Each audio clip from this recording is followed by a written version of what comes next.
Assalamualaikum warahmatullahi wabarakatuh. Waalaikumsalam warahmatullahi wabarakatuh. Nama saya Muhammad Fatan Priyono dari kelas 5C SD Tolong Rampungga, Jakarta Barat. Saya akan menyampaikan tentang cerita Gunting Duyung atau Mermaid. Dahulu kala ada suatu keluarga yang tinggal di Sulawesi Tengah. Sang ayah adalah petani yang tidak jarang ke laut. Suatu hari mereka pergi untuk sarapan dan ayah pun berkata, "Ibu, ini ikan saya tidak habis, tolong simpankan untuk nanti sore." Ibu pun berkata, "Siap ayah." Dan tiba-tiba anaknya pun berkata, "Ibu, aku ingin ikan," sambil menangis. Dan ibunya karena tidak tega, ibunya mengambilkan ikan yang sudah dititipkan suaminya tadi. Dan yang saat suaminya pulang, suaminya pun berkata, "Ibu, kemana ikanku?" Dan istrinya pun berkata, "Sudah habis tadi dimakan anak-anak ayah."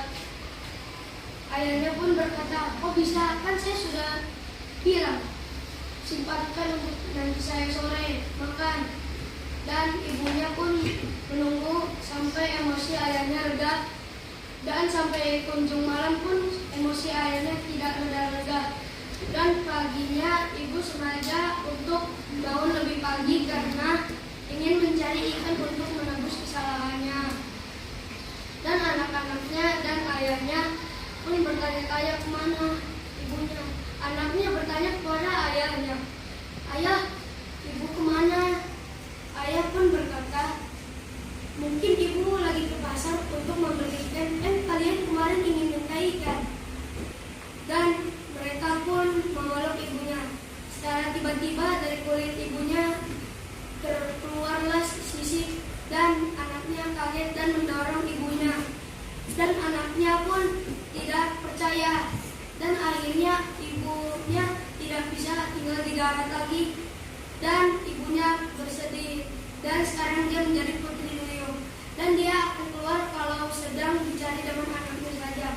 Pesan moralnya, kita tidak boleh serakah dan tidak boleh mengambil hak orang lain, dan juga tidak boleh mengingkar janji. Wassalamualaikum warahmatullahi wabarakatuh. Waalaikumsalam warahmatullahi wabarakatuh.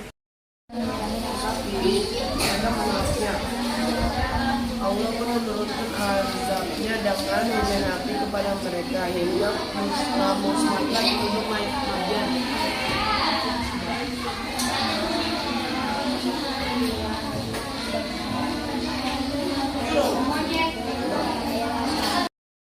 Assalamualaikum warahmatullahi wabarakatuh. Waalaikumsalam warahmatullahi wabarakatuh.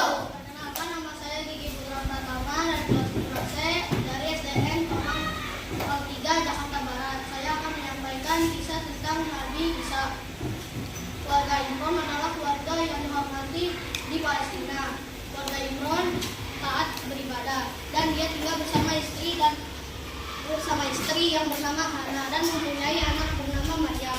Suatu hari Maryam berada di Baitul Maqdis. Datanglah malaikat Jibril, dan malaikat Jibril mengatakan bahwa engkau akan mempunyai putra bernama Isa. Atas kehendak Allah, Maryam pun hamil. Dan semenjak kehamilannya, Maryam pun tidak pernah keluar dari rumah. Dan warga sekitar menyerahkan Maryam. Warga sekitar menanyakan, "Mana Maryam? Sudah lama tidak keluar." Dan warga lain yang bersorak, "Tidak tahu, saya juga." Beberapa bulan kemudian, Maryam pun melahirkan seorang nabi yang bernama Isa. Dan dia pulang, dan dia diletakkan atau dihina dengan warga-warga lainnya. Maryam pun dihina, tapi Maryam dan tidak membalas. Warga sekitar menanyakan, "Bagaimana kamu bisa hamil?" Maryam pun tidak menjawab. Warga sekitar mengira kalau Maryam sudah hilang ingatan. Tiba-tiba bayi sekecil itu berbicara, "Aku adalah utusan Allah, aku adalah hamba utusan Allah." Dan Allah memberiku kitab Injil. Bayi itu berbicara dan warga itu kaget. Bagaimana bayi itu bisa berbicara? Lalu Isa berada di bukit Zaitun dan datanglah Nabi Jibril. Wahai Isa, engkau diutus oleh Allah untuk mengajak Bani Israel beriman kepada Allah.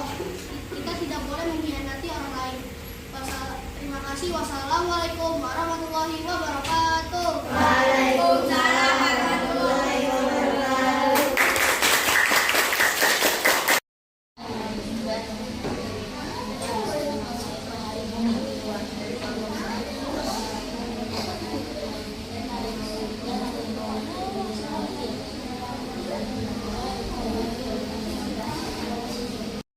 Assalamualaikum warahmatullahi wabarakatuh. Waalaikumsalam warahmatullahi wabarakatuh. Perkenalkan, nama saya Muhammad Fahri Ibni Afkar dari kelas 5C SDN Tomang 03 Jakarta Barat.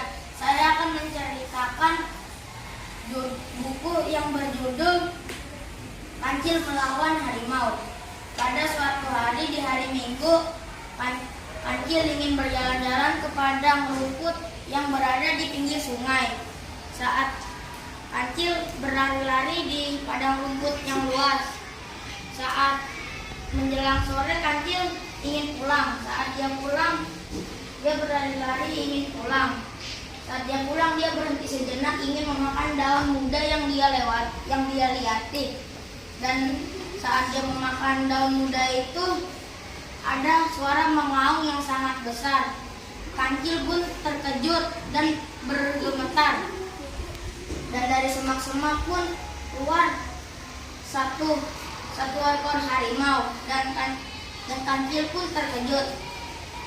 Dan saat itu harimau bertanya, "Sedang apa kau di sini?" Dan Kancil pun menjawab, saya lagi perjalanan ingin balik ke rumah." Dan itu karena Kancil takut dimakan oleh harimau, dan Kancil pun berpura-pura kakinya kencang. Dan harimau itu ingin memakan Kancil, tapi Kancil itu meminta satu permintaan dan dituruti oleh harimau itu. Kancil meminta melihat kakinya yang sedang terluka, dan harimau pun melihat kakinya sedang terluka. Dan saat harimau melihat dan kesempatan itu, Kancil pun menendang kepalanya harimau sampai harimau kepalanya terluka. Dan kesempatan itu si Kancil lari. Dan pesan moralnya adalah manfaatkan kepintaran untuk kesempatan. Wassalamualaikum warahmatullahi wabarakatuh. Waalaikumsalam warahmatullahi wabarakatuh.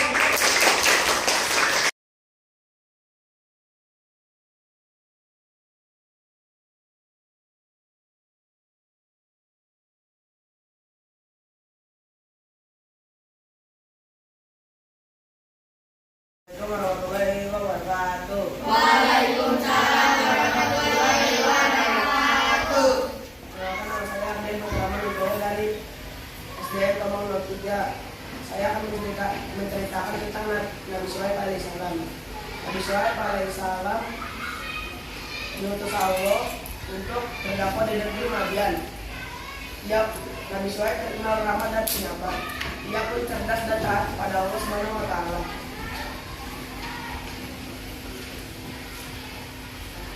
Pada masa itu, penduduk Madian rusak moral dan akhlaknya. Nabi Syuaib pun menyeru kepada kaumnya agar beribadah kepada Allah Subhanahu wa Ta'ala. Tetapi ia menolaknya.